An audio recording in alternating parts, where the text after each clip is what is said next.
Nung nasa Senado ka, ang tapang-tapang mo eh. Bakit dito ay magtapang ka rito, ipakita mo yung the same candor, the same tapang na pinakita mo doon. Di ba? Bakit hindi mo gawin yan dito ngayon?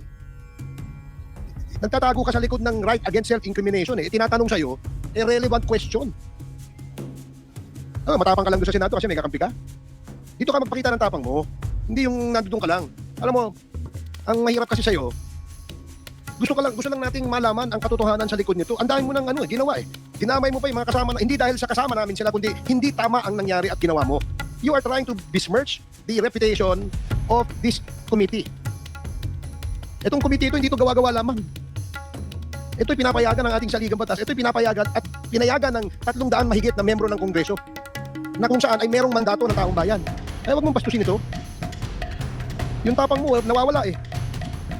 Tawagin mo yung kakampi mo. Ang hirap, alam mo, ang Taong Colonel. Ang taong bayan ng kakampi ni Colonel Grijaldo.